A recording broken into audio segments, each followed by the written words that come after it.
Hello, my name is Anika Anglin, and we'll be conducting a head-to-toe assessment today.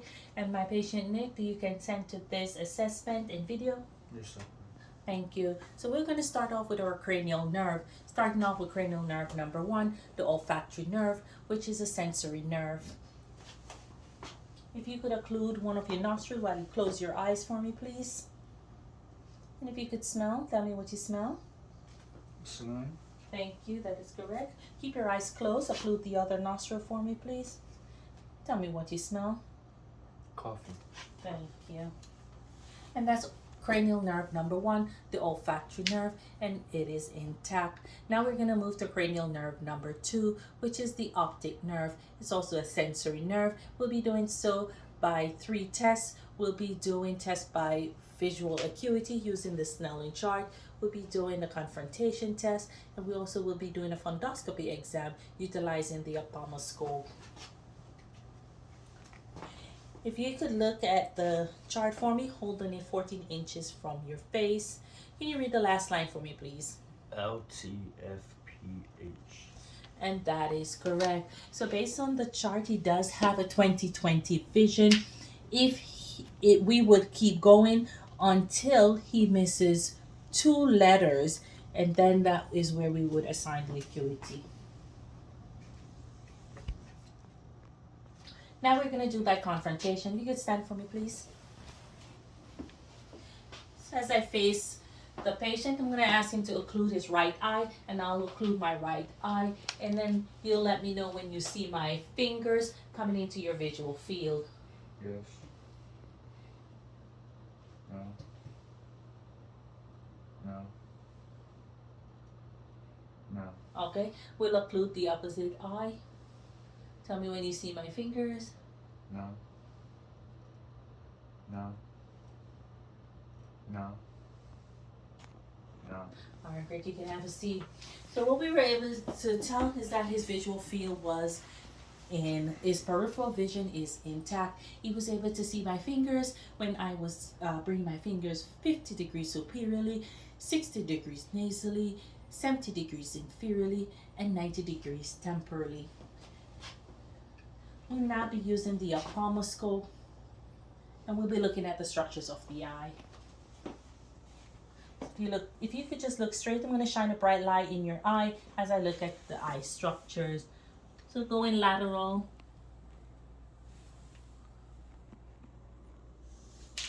Okay. I'm going to do the opposite eye. All right. So what we're looking for here, we're looking for the red reflex, we're looking at the retinal background, we're looking at the arteries and the veins, we're looking at the optic disc, the physiological cup, and the fovea and the macula. I was able to see the red reflex. If that was absent, then we would be worried about a cataract, a retinal blastoma, or even an artificial eye.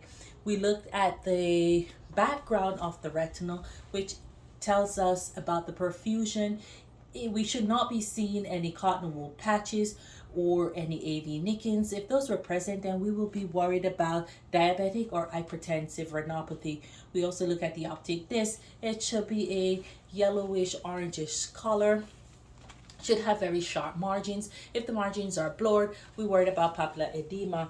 When we look at the arteries and the veins, it should be a 3-to-4 ratio, and his was. And we also look at the fovea and the macula, which should be a nice bull's eye. That bull's eye, if it's not there, we'll worry about macular degeneration. Now we're going to move on to cranial number 3, 4, and 6, which will be assessed together. They are motor nerves and responsible for the movement of the eye. So we're going to be checking the 6 cardinal gaze while we check these 3 nerves. So your cranial nerve number 3, which is your oculomotor nerve, cranial nerve number 4, your trochlear nerve, and cranial nerve number 6, which is your abducens nerve. If you could follow the pen for me, please, without moving your head.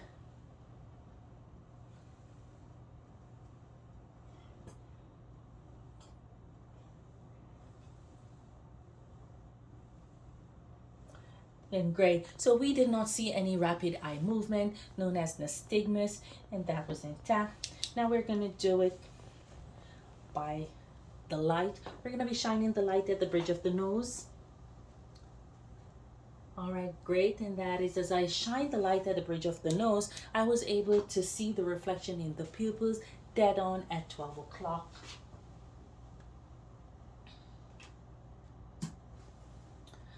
Okay.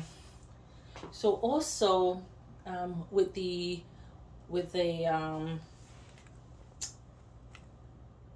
Perla, we also need to check Perla. Perla is pupil are equal, round, and reactive to light and accommodation. So while we check the Perla of the eyes,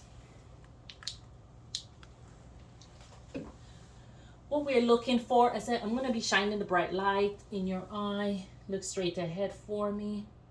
Awesome. Great. So what I do is I shine the light in the eye. The right eye constrict. That means it is reactive to direct light. And as I shine again, the left pupil constrict, which is consensual when the light hits the right eye. And we'll do that for the opposite side. Great. All right, so both eyes were round, about a 3. They were equal, they were reactive to light, and also accommodation. So cranial nerve number 3, 4, and 6 is intact. Moving on now to cranial nerve number 5, which is our trigeminal nerve. Cranial nerve number 5 is a sensory and a motor nerve. So checking for the sensory portion of the nerve. We're going to be checking in 3 areas. We're going to be checking the eyebrows, the cheeks, and the chin. Nicholas, if you could close your eyes for me, please. This is sharp. This is dull. If you could let me know when you feel sharp or dull. Sharp. Dull. Dull. Sharp. Sharp. Dull.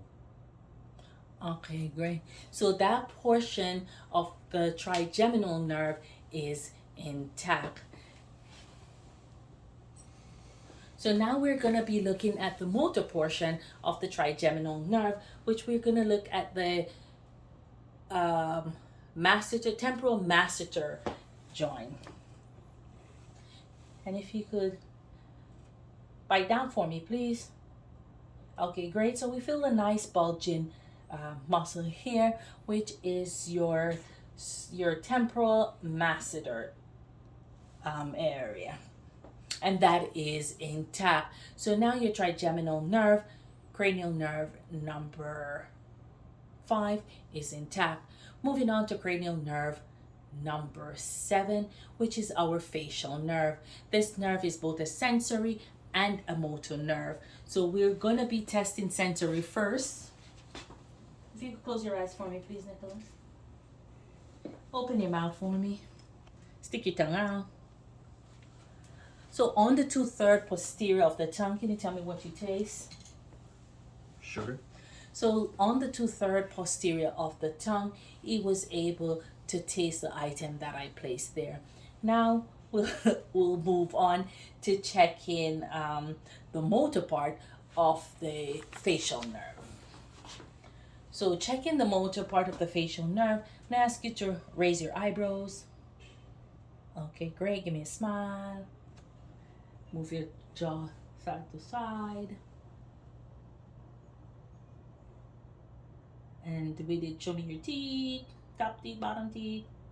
Okay, great. So cranial nerve number 7, your facial nerve is intact. Now we're going to move on to cranial nerve number 8, which is our acoustic nerve. Our acoustic nerve is a sensory nerve, and it will be testing for hearing. We're going to be doing that by 3 tests. We're going to be using the whisper test, the Weber test, and the Rene test. Starting off with the whisper test, if you could occlude your left ear for me. And then close your eyes. I'm going to whisper a number. You just repeat the number for me. 99.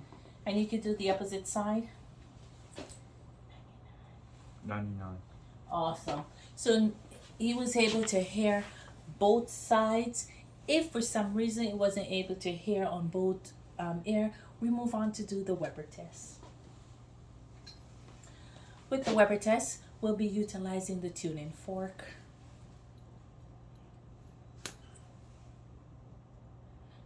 Tell me when you don't hear the sound anymore and if you hear it in both sides. I don't hear the sound. Okay, were you able to hear equal in both sides? Yes. Okay, awesome. So what the Weber test tests for, it tests for your sensory neural loss or a conductive hearing loss. So if there was a conductive hearing loss, then the sound would lateralize to the affected ear. If it was a sensory hearing loss, then it would lateralize to the unaffected ear. We're also going to use the tuning fork and move on to the Renee test. So I'll activate the fork and put it on the mastoid process. Tell me when you don't hear it anymore. I don't hear it anymore. Tell me when you don't hear it anymore. I don't hear it anymore.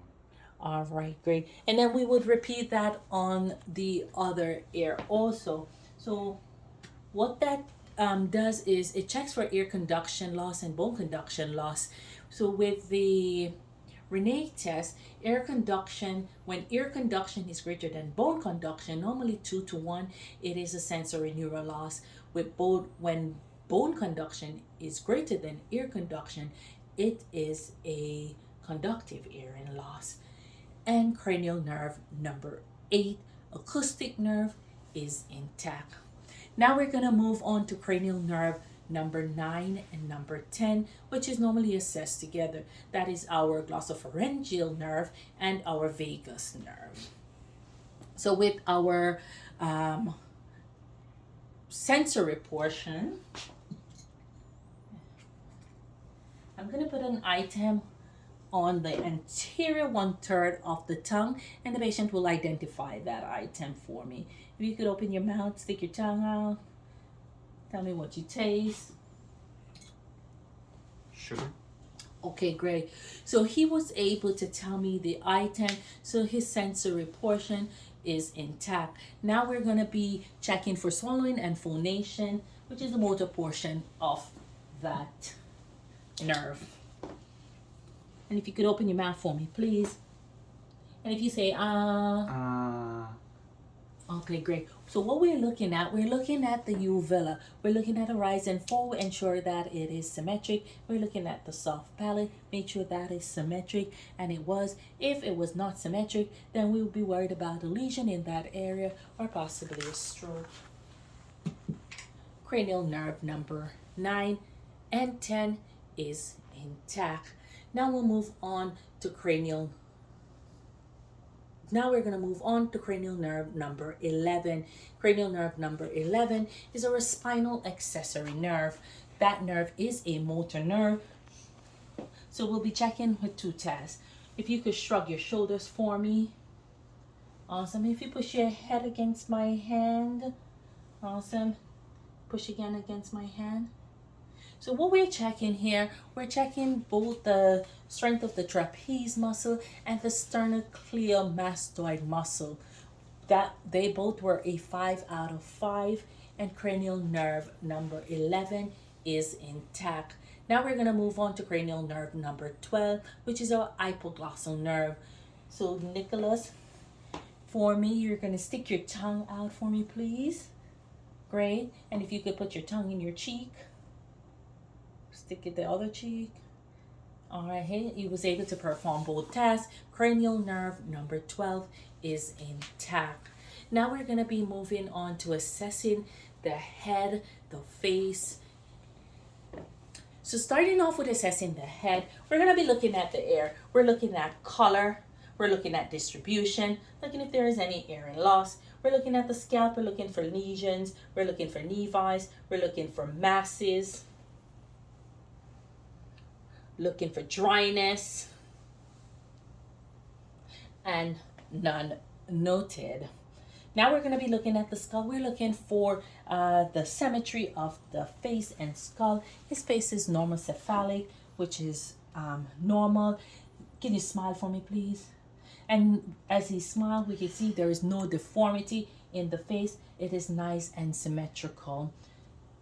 And that is a normal exam. Now we're going to move on to assessing the air. If you could turn to the camera for me, thank you. So in assessing the air, we want to start by inspecting. We're inspecting the auricle. We're checking for any deformity, any lesions, any nevi. We're checking if there is any swelling, checking if there is any discharge.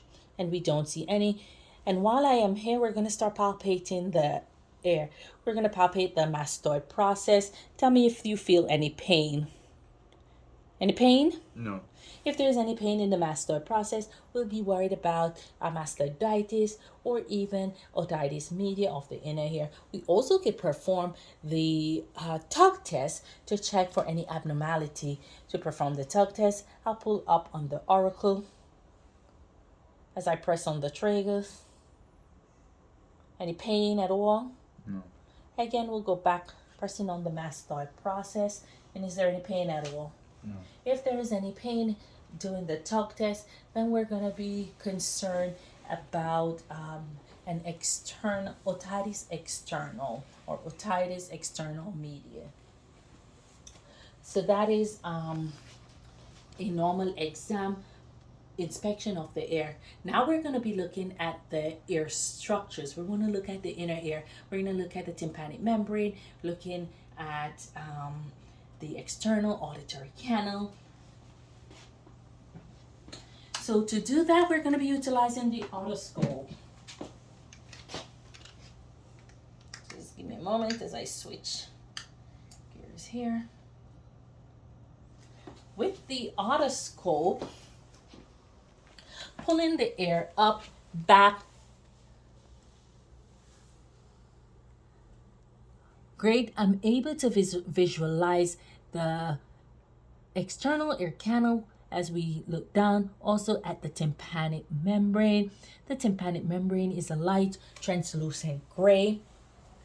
There we were able to see any perforation, any lesions in that external ear canal. We did see some foramen, which is normal, which is built up of wax in the air. And we would also examine the, let's look at the other ear also while we're here.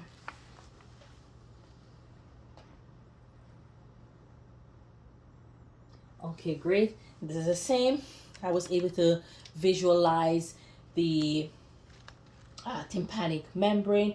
I was able to see the cone of light while I was there also, which was 7 o'clock in the left and 5 o'clock in the right. Also, before I forget, while we were there, we were looking also at the inner ear, the ossicles of the inner ear. What we're looking for, we're looking at the malleus. We're looking at the angle of the malleus. We're looking if there is any protrusion off there. If the angle of the malleus is protruded, then we will be worried about some protraction of the tympanic membrane, and there was none noted. Now we're gonna move on to the nostril or the nares. We're inspecting it. We're looking for any lesions. We're looking for any ulceration on the outside. Oftentimes with ulceration, patients who do cocaine, you'll see ulceration in the nostrils. So we're using the otoscope again.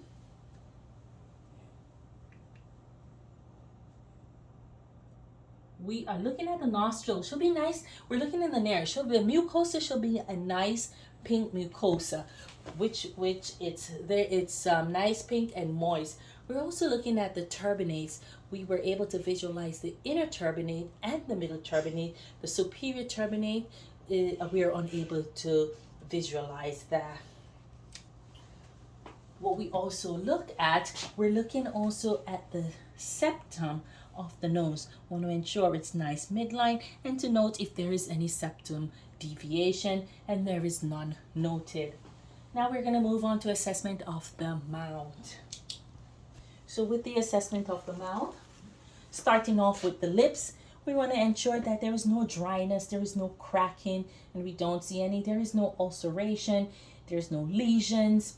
on the lip. If there is any ulceration on the lip, then we might be worried about herpes simplex. We didn't see any. Now I'm gonna look at the internal part of the mouth. If you say huh. Okay, again, I'm looking at that rise and fall of the uvula should be symmetric. The soft palate should be nice and symmetric. I shouldn't be able to visualize the tonsils.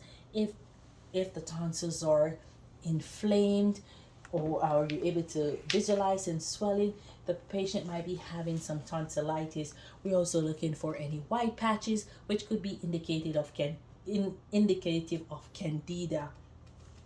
Looking for any caries, any decay, any missing teeth.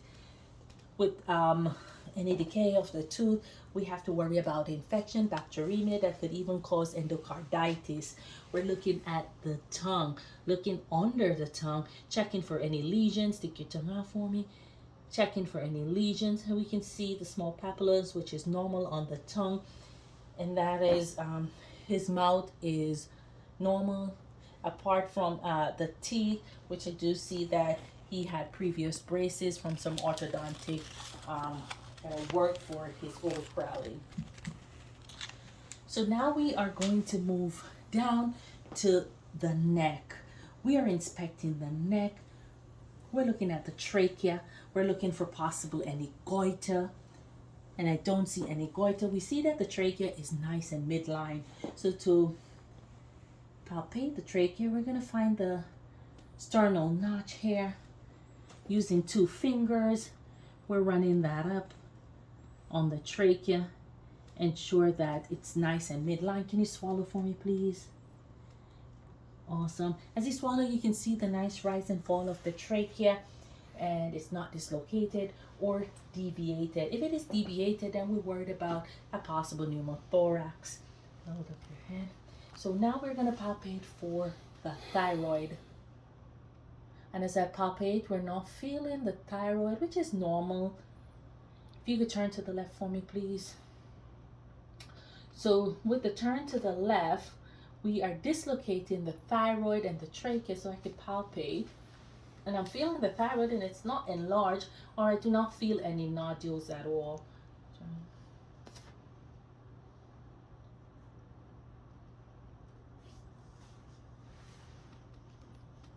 Okay, and I'm feeling the thyroid. No nodules noted for the thyroid. So while I'm at the neck, and there was no goiter noted, no enlargement, we will now move on to assessing the lymphatic system. The lymphatic system of the neck. So let us start off. So here you have the submental, then the submandibular. As we go down, we feel the tonsillar.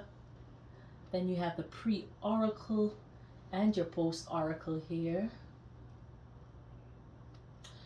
We're checking back here for the occipital. And as we come down, we're going to find the superficial cervical. And then you have your deep cervical chain.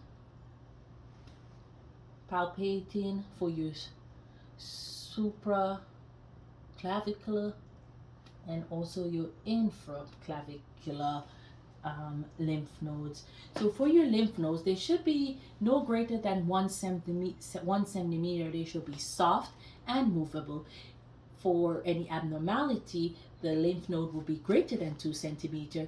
It will be mobile, and it will be greater than 2 centimeter, mobile, and hard. All right, great. So now that brought us to the end of the assessment for our neck. Now we're gonna move to the posterior part of our thorax area. If you could just sit on the edge of the bed for me, just for the purpose of this video. You take your gown off.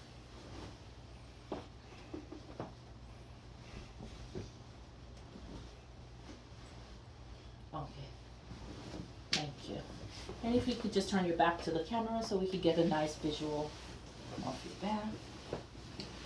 So what we're doing, we are inspecting we're inspecting the posterior chest. What we're looking for, we're looking for any lesions, we're looking at the shape, we're looking at the size, we're looking for any nevi, any masses. We're checking for symmetry also, because with checking, we can check for abnormalities such as kyphosis, lordosis, or scoliosis, and there is none notified. Now we're going to palpate with the palm of our hands. We're going to be palpating, and what we're checking for is any tenderness. So as I palpate, let me know if you feel any tenderness. Any tenderness?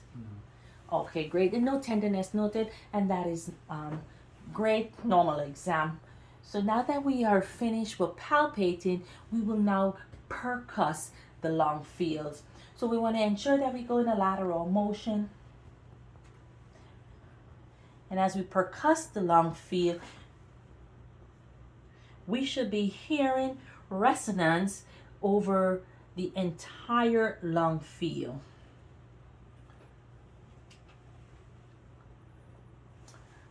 Okay, great. So now that we have heard resonance in the lung field, we can hear we might hear some abnormalities that are there that would indicate some consolidation. We also might hear some hyperresonance, which is more pronounced in patients that have emphysema or COPD. Okay, so now that we have percussed, we will now be listening to the different areas of the lung. So we're going to be using the diaphragm of the stethoscope. We're going to listen for an entire inspiratory cycle. So if you could take a deep breath for me. Thank you.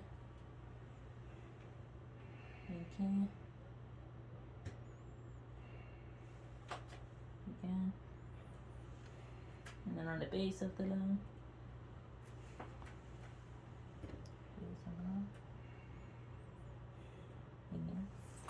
So what we were able to hear, in the intrascapular area, we were able to hear bronchiovesicular sounds and vesicular sounds throughout the entire lung field, which is like a low-pitched sound. One thing I also forget to mention is, while we're here on the posterior area, is to check for CVA, which is your coastal vertebral angle. We're going to check over the kidneys, and that will let us know if there's any abnormality. Let me know if you feel any pain. Any pain? No. All right, no pain? No. Okay. All right, great. So that is a negative sign for CVA. There was no pain noted and no abnormal sound.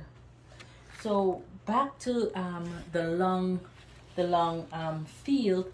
We also want to ensure that when we listen to the lung, we are ensuring that we are not hearing any abnormality in terms of the sounds that we hear. We shouldn't hear any crackles, any rails, or any rhonchi. We also, let's see, no rails, no rhonchi, no crackles. Also want to test tactile fremitus while we're here. So to check for tactile fremitus, I want you to say 99. 99. So what we're feeling for that vibration as he say the word 99 throughout the lung field. We're also going to check for lung expansion, which we do so utilizing our fingers, and we want to ensure that we have it at least at about the 10th intercostal space. And then we're going to have to take a deep breath. Take another deep breath for me. Great. And as he takes a deep breath, you can see the width of my thumb that it gets a little bit larger, probably about 2 centimeters. That just shows that he has a good lung compliance and that he has great lung expansion. what we should also check while we were here, and I'll listen again to the lung, we want to check for transmitted vibration sounds. So to do the transmitted vibration sound, we can do that by three tests. We can use the echophonic test, we can use the bronchophonic test, or we can use the whisper perilocate test. I think I might mess up on that one, but periloque test, pectoloque test. So what I'm gonna do, I'm only gonna be assessing the echobron, the echophonic test. So if you'll say EE for me. EE. EE. EE. EE. EE. EE. EE. Okay, great. So in the echophonic test, what we want to ensure is that EE is transmitted through the lung field when I listen. If there is any abnormality, you might hear EA be transmitted instead of EE. In the bronchophonic, you would ask the patient to say 99 as you listen, or 1, 2, 3, and it's the same thing. You will either hear an increase in that sound, and it would just mean an increase in consolidation. If for some reason you wanted to do the whisper pectoriloque, then you would ask the patient to whisper 1, 2, 3, or 99, and you listen in that area. So now we're finished with our posterior exam, and that is intact. Now we're going to move to our anterior chest. If you could turn for me, please. Thank you. Are you facing the video? All right, great. So for our anterior chest, we want to check, we're checking for symmetry, we're checking the shape, we're checking for any levis, we're checking for any heats, we're checking for any pulsation, any lesions, any mass, any abnormality, which I see like a small scar here, which is noted. Otherwise, the inspection of the chest looks good. We want to also check for any abnormalities, such as we might be checking for pectus carinatum, or even pectus carinatum, which is retraction of the chest walls, or we can be checking for pectus excavatum. I think I messed that up. So pectus excavatum, which is the retraction, and pectus carinatum, which is bulging of the chest. I hope I got that correct there. So, and we don't see any of that noted. So once we notice that, then we are going to palpate. So while we palpate, we're checking again for any tenderness noted? No. Okay. Say the word 99. We're also going to check for tactile fremitus here. 99. 99. Okay, great. And that was able to go throughout the lung field. We also want to check our respiratory expansion, and we'll do so by the costal angle margin. So again, we'll check if you'll take a deep breath for me. Great. And as you can see again, my fingers were able to expand. It has a nice expansion on that costal margin. Then we're going to auscultate. We're listening for the same thing that we did on the posterior part of the chest. The only difference is on the posterior, there was no bronchial sounds. On the anterior portion, we're able to hear bronchial sounds. So what we're going to do, we're going to listen. Take a deep breath. Yeah. So right close to the tracheal area, we're listening again. Good. And that's where we will hear our bronchial sound. Then our bronchial vesicular sounds. Deep breath. Wow, nice lungs, nice and clear. Deep breath. Awesome. Deep breath. So we will hear some vesicular sound throughout the lung field. Deep breath. Okay, great. So we were able to hear vesicular throughout the lung field, bronchiovesicular in this area, and the bronchioles closer to the tracheal area. Let's see what else we have to check for our anterior chest. I think that's it for our anterior chest, and the chest exam is intact. So now we're gonna move on to checking our cardiovascular and our peripheral vascular assessment. So to start off with our cardiovascular assessment, we'll start by assessing our carotid arteries. We're checking for any pulsation.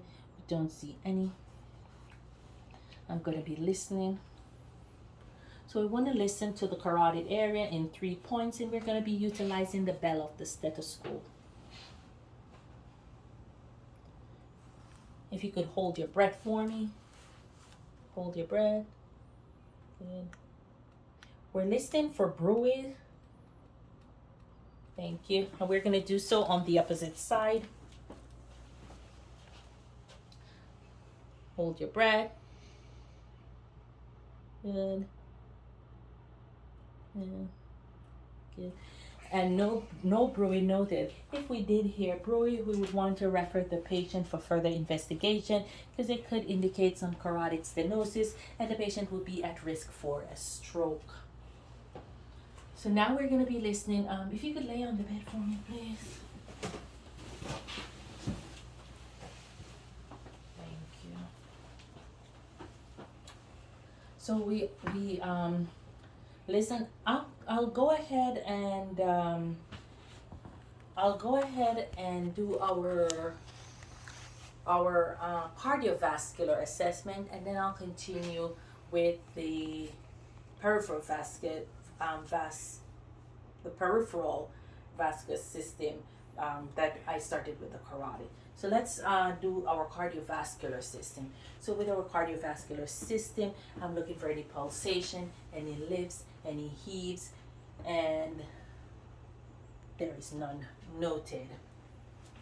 Also, we want to ensure that we identify our pericardial points. So starting here for our aortic point, to the right at the second intercostal, then across we have our pulmonic area at the second intercostal to the left. At the third intercostal on the left, we have the Erb's point. At the fourth intercostal on the left, we have our tricuspid area, and right at our middle clavicular line at the fifth intercostal space, we have the mitral area, and this is the area for our apical impulse. We also have our epigastric region right below the xiphoid process. While I was identifying, we were checking in each area. We are feeling for any pulsation, any thrills, and there was none noted.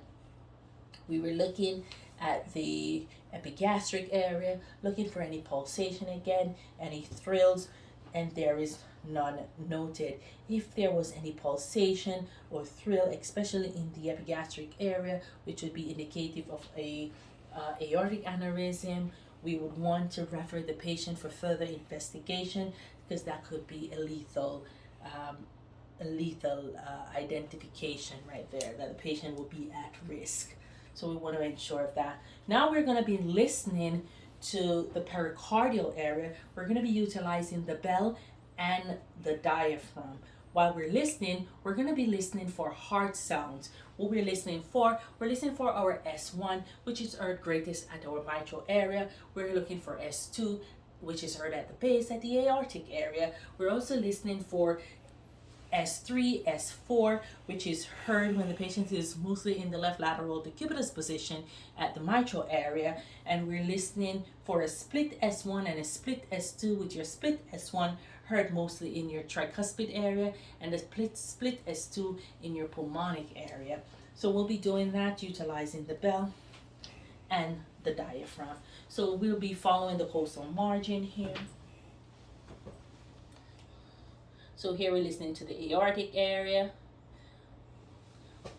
We're listening for the pulmonic, or Erb's point, tricuspid area, and we're listening at the mitral area. So while we're here at the mitral area, and let me just go down by the coastal margin also with the bell of the stethoscope, listening for those softer heart sound. And if you could turn to the left lateral decubitus position for me, completely on your left side. Thank you. So while it's laying completely on this left side, we're listening here at the mitral area, listening for any mitral valve prolapse, any mitral regurgitation, any aortic stenosis. We're also listening for, as I said, for the softer heart sound, we're listening for S1, which we can hear with our diaphragm, but for S3 and 4, we can hear with the bell better when the patient is in this position. Also, while the patient is laying supine, if you could lay back on your back, we're checking for our abnormalities during systole, which is heard best during systole.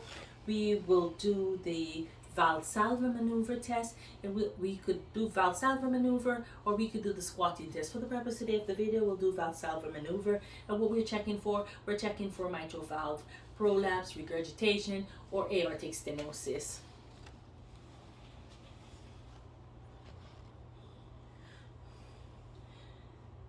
And if you could bear down for me, please, like you're having a bowel movement. And while the patient is bearing down, I'm listening at the mitral area. Thank you. Listening to see if the sound increases in that area. If the sound does increase in the area, we would suspect mitral valve prolapse. If the sound decreases, we would suspect aortic stenosis. We did not hear either, and that is normal for the patient. If we were doing the squat test, the reverse would be true. When he squats, if the sound gets louder, it will be aortic stenosis. If it decreases, it will be a mitral valve prolapse. Now I'm going to ask him to sit up for me. And while he's sitting up with the diaphragm of the stethoscope, I'm going to ask him to lean forward. Exhale completely while I listen to that mitral area. Exhale completely. Awesome, great. And we're listening for the softer R sound, S3, S4. Listening again for mitral regurgitation, mitral valve prolapse, and there was none noted. Now we're going to go back to continue doing the assessment of the peripheral vascular system. So we're listening already to our carotids, and we didn't hear any bruit. Now we're going to continue. We're going to listen to the rest of the arteries. So we'll start off or continue. We're listening to the brachial artery, listening to the radial artery, listen to the aorta, listening to the renal arteries, listening to the iliac, and now we're listening to the femoral arteries.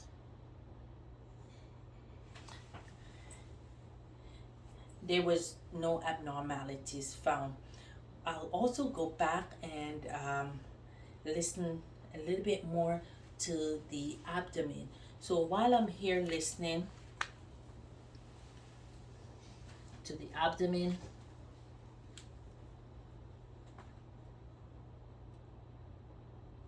so what I did, I had inspected the abdomen, ensured that there was no lesions or anything. We're listening to the abdomen now.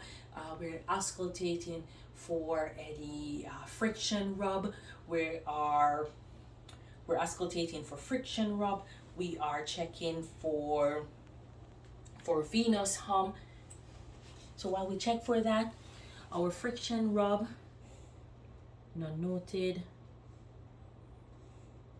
Okay, and while we check for a friction rub and our Venous friction rub would be would mean that the patient has some inflammatory process happening in his hepatic or spleen area.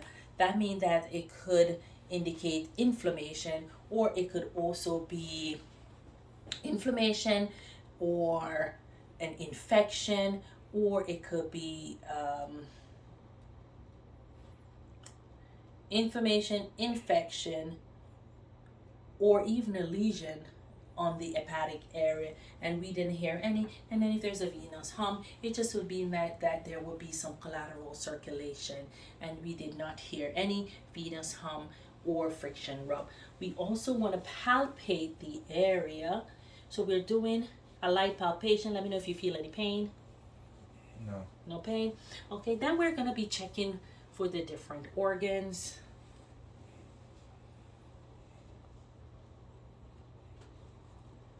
We're checking for the liver. We didn't feel anything. Checking for the spleen, and we didn't locate it. We didn't feel anything, and that is normal for not able to palpate the spleen or the liver. So now we're gonna percuss, and what we should be hearing tympani over the abdominal area. We should hear some dullness over the liver, and tympani over the spleen area, and that's for the abdomen. So let us go now, and we're going to be palpating the different arteries. We're checking. Let's palpate the carotid artery. We're checking to make sure that they are 2+. We're checking the other arteries here, making sure that they're symmetric. While we're here, we're going to count the radial pulse, and it's 20 in 15 seconds, so that's 80 per minute. We're going to not do the femoral pulse, popliteal pulse. Checking, they're 2+ and equal. And we're checking here tibialis, posterior tibialis, and they're equal. And we're checking here for our pulses on our pedal pulses, and they're equal. So now we're also checking for edema. We're checking for peripheral edema. We're checking for ascites. We're checking for pitting edema, cerebral edema, and pulmonary edema. There was none noted. If edema is present, then we will grade it based on pitting, 2+, 3+, 4+, and so on and so forth, based on the indentation of our finger into that leg. Checking for ascites, which is generalized swelling, anasarca, which is generalized swelling, ascites, which is localized to the abdomen, and that will be seen in patients with cirrhosis or liver disease, and cerebral edema, which you won't see, but the patient would experience some change in mental status, and that will be from either an accident or a lesion in the brain, and then your pulmonary edema from CHF and fluid backed up into the lung. We also check in for skin turgor, checking on the both sides, and there is none noted. Also, if there's skin abnormality, then we would suspect dehydration. Also checking for skin temperature, and there it's nice and cool and no abnormality noted. So that brings us to the end of our cardiovascular and peripheral. So now let's move on to our musculoskeletal assessment, and I'll start off with our range of motion for the musculoskeletal assessment. So we'll start off with our fingers, starting off with flexion, extension, abduction, adduction, wrist, flexion, extension, radial deviation, ulnar deviation. Then we're gonna go with our elbows, flexion, extension, pronation, supination. Then we're gonna go with our shoulders, flexion, extension, circumduction, abduction, adduction, external rotation, internal rotation, and then our neck extension, flexion, extension, rotation to the right, rotation to the left, right lateral bend, left lateral bend. Now we're gonna do our spine. We'll do flexion, extension, right rotation, left rotation, right lateral bend, left lateral bend. Then we'll do our hips. Our hips will do flexion, extension, abduction, adduction, internal rotation, external rotation of the hips, and knees, flexion, extension. Our ankles, dorsiflex, plantar flex, and then for our toes, we would see flexion and extension. So that will be for our range of motion. Now we're gonna move on by checking the patient's knee. We're checking the knee for stability. We're gonna be doing so utilizing the valgus test, the varus test, the posterior anterior draw test, and the McMurray test. So let's start off with our valgus test, which is for our medial. It's for our medial ligament. So what we're going to be checking here, we're going to be pulling on the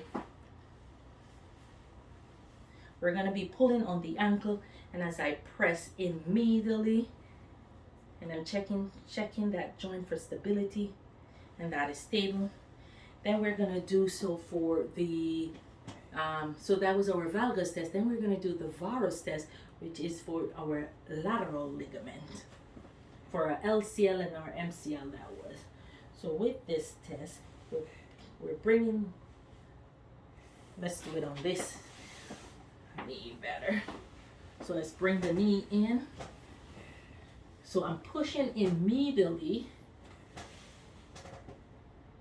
as I'm checking that muscle, that knee joint for stability, and it is stable. We're also going to do the drawer test. We're going to bend the knee, stabilize the knee. So this is checking our anterior cruciate ligament. So what I'm doing, I'm going to be pulling on the tibia, checking to see if there's any draw-like movement, and we don't see any movement to forward, which means that the tibia is separating from the femur. Posteriorly, we'll check the posterior cruciate ligament. And it's the same. We'll push on it, and you will see it retract posteriorly, and that will be your posterior drawer test. To check the McMurray test, checking for our meniscus. So we're holding on to that area. We're bending the knee, extending the knee.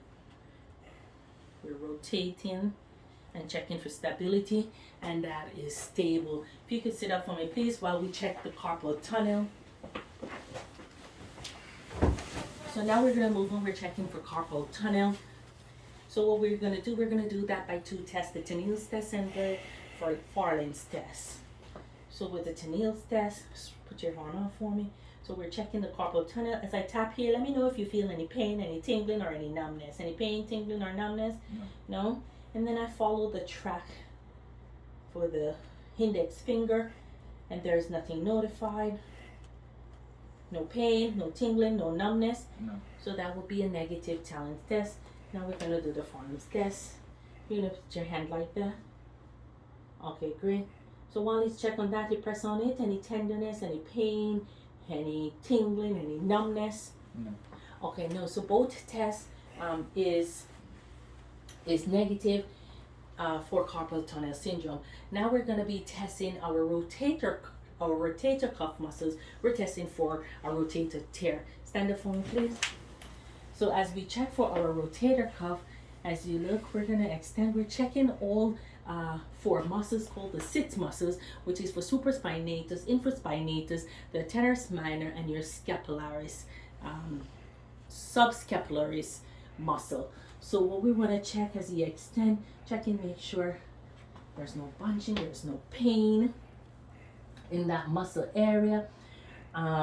We also do the apple scratch test. If you could just reach back to your scapula here, try to scratch. Thank you. Great range of motion. And then you can do that with the other side. Thank you. So great, we're looking at that muscle. We're gonna do the drop arm test also. If you could extend. So what we're making sure is that you could bring the arm down slowly, good control, good range of motion, and up again. Awesome. And that is great, and that takes care of our rotator cuff. Turn for me, please. Then I want you to do what we call like a can, acting like you're pouring cans out. Okay, great. And then push up against my hand. Nice, strong muscle. Put your thumbs out. Push out against my hand. Nice. Put your hands, and then push, like rotate your hand up. Awesome. And then couldn't stop him. So all his biceps, rotator cuff muscles are intact, and there is no tear. Now we're gonna look at his spine. We're checking for any scoliosis. We're looking, there is symmetry, no abnormality. And if you could bend for me, please. We're looking at the iliac crest. Everything is symmetric, and there is no deviation or curvation in the spine. You can stand up for me, please, and that's the test for scoliosis. We're also going to check for back pain while we're here. So we're going to go down by the spinal area. Checking for the paravertebral area. No tenderness. We're checking the spinal processes. Let me know if you feel any tenderness. No tenderness noted in the spinal process. That's good. Any back pain? No pain? No. Okay. So no pain noticed in the lower back area. So now we did range of motion already, so we don't have to do range of motion again on the back and the rotator cuff to check. So now we're gonna check for deep tendon reflexes. So we're gonna do that by using our hammer. You could sit for me, please. So we're gonna be checking. So we're gonna start off by checking our supinator. So these reflexes are innervated by the spine. This one is at C5 and C6, and our biceps is also at C5 and C6. So let us go check 2 inches above. And we should see a nice reflex. Great, so we see a nice reflex on the fingers. Here we do by indirect. So we're checking for the bicep, which is C6, C5 and C6. Good. So we see that nice reflex. And then for our tricep, okay, great, nice extension on there. So our tricep is C6 and C7. Now we're gonna do the knee, which is L2, 3, and 4. And then we'll do the ankle, which is S1. So just for the knee.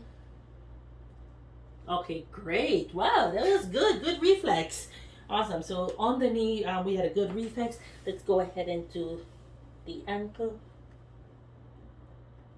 And great, we see a good reflex on the toes. So all his deep tendon reflexes are intact. Now we're going to do our meningeal signs. Can you lay back for me, please? And then we'll check our meningeal signs. Checking for the meningeal signs, we're checking Brudzinski. So we're checking for nugal rigidity, checking for any pain, none noted. We're going to check our Kernick sign, which we're going to raise the leg. Tell me if you feel any pain in the spine. No, as we flex the hips. And then we're going to check our Babinski. So the Babinski is when we will activate the, okay. So we are looking for either no movement at all, or it might be some flexion in that toe, and there was no abnormalities noted. Nicholas, if there's any fan of the toe that's seen in babies, which is normal, can you stand up for me, please, while we check your coordination? And we're almost done here. So for coordination, I'm watching as he walked. Nice smooth movement. Walk on your heels for me, please. Nice smooth movement. Walk on your toes for me. Nice smooth movement. Great coordination. And you can have a seat. His gait is intact. If you could do your rapid arm movement for me. Okay, great. And that is intact. Then we're going to do your finger. Coordination is great. Then we're going to do the heel to my arm, and then touch the floor, heel to my arm, touch the floor, and that is great. He could do that fast. His coordination is intact. Now we're going to do the Romberg test, which I'm expecting you to stand for me, please. While you stand, you're going to close your eyes. Has great balance, is not falling forward. We'll see patient that has cerebellum injury that would lose their balance. Now we're going to check pronator drift. If you could hold your hand out for me like that. Hold it. Close your eyes. And we're looking to see if either arm go down, and it doesn't, and that is intact. You can see. Now we're going to check his sense of positioning. So to check your sense of position, you can close your eyes for me, please. So this is up. No, open your eyes. This is up. This is down. Close your eyes. Let me know if I'm moving it up or down. Up, down, up. And we will do the same with the toes. Close your eyes. Up, down, up. All right, great. And then we're going to do a sense of vibration. We're using the tuning fork. And I'll put it here on the finger, and he should feel, are you feeling it vibrate? Yes. Feel it? Awesome, great. So he was able to feel the vibration throughout. And then we'll do pain. If you could close your eyes for me. This is sharp. This is dull. Tell me what you feel. Sharp, dull, sharp, dull, sharp. Okay, great. And his sensory portion of the neuro is intact. Now we're going to move to check his sensory by discrimination. Close your eyes for me. And I'm going to place something in his hand, and it's called checking. Hold it for me. Checking. If you could identify the item for me, please. A pen. Okay, great. And that is called stereognosis, and that means that that is intact. He was able to identify the object. If you could keep your eyes closed for me. I'm going to write the number. Please tell me what number I write. Can you do it again, please? 0.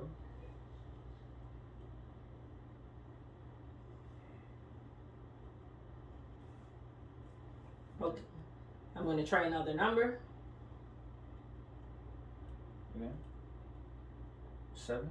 Awesome, great. And that is called graphesthesia, and that is intact. And that brings up to the end of our assessment. Thank you. Scan the room for me, please.